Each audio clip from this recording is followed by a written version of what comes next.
Hi, everyone, and welcome back to Holistic Health Radio. I'm your host, Sarah Liz King. I'm an exercise physiologist and health coach, empowering women to find their healthy balance with food, fitness, and their bodies. Through my one-to-one and group coaching programs, I help women regain their periods, find food freedom, have a healthier relationship with exercise, and improve body confidence. Now, today is an Ask Me Anything episode, and I'm going to go to today's listener question, which is: how do you separate a true food preference from an eating disorder driven food preference? Now, this is a very common conversation that comes up with clients all the time. So I thought it would be very helpful to address it in a podcast episode, because differentiating between a true food preference and an eating disorder driven food preference, or kind of like a fear or a rule, requires a lot of self reflection and a lot of introspection. So instead of giving you concrete, this is how you tell the difference between one and the other, I'm actually going to be giving you some questions to reflect on that will help you determine for yourself whether it is a true food preference or more of an eating disorder preference.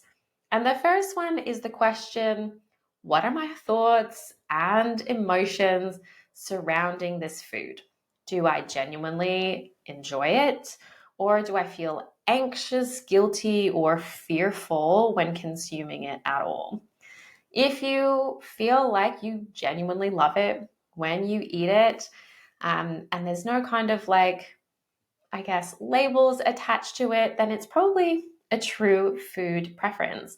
But if you notice there's a lingering amount of guilt or anxiety attached to eating that food, then you might kind of label it as a food preference, but it might be more of an eating disorder preference as a result of wanting to avoid some of those more challenging thoughts and feelings that happen when you eat it.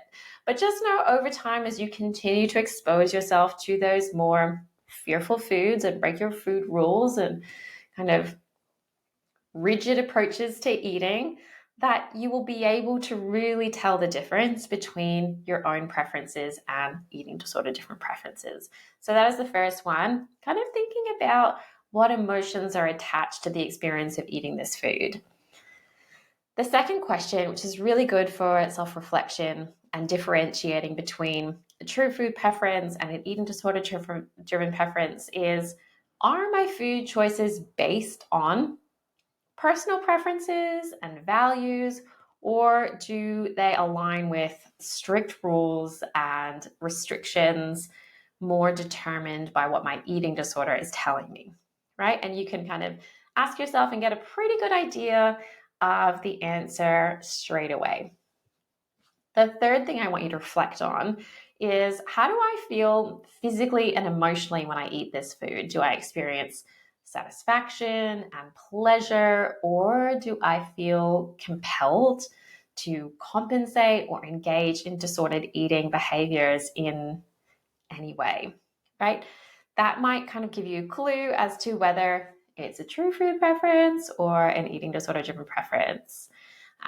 Obviously, if you're really feeling like you need to engage in some kind of disordered eating behavior before or afterwards, that might be kind of a clue that you might be avoiding something that is more of an eating disorder kind of preference, right?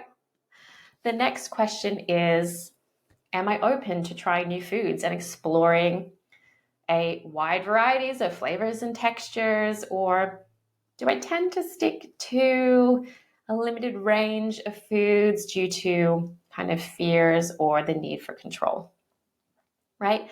Again, the common theme is this something that I'm flexible with, or is this something that I am rigid and fearful around?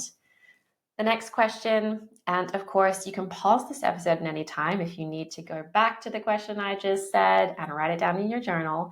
The next question is: do I feel comfortable eating this food in social situations, or does it cause anxiety or an urge of isolating myself, right? So if we know that we are happy to eat it in an open environment with anybody around and it doesn't really cause us to feel shame or guilt around it, it's probably a a true food preference rather than something wrapped up in our eating disorder. The next question is, am I choosing this food because it provides nourishment and supports my overall well-being, even if it's a fun food? Or am I using it as a way to manipulate or control my body weight, shape, or size?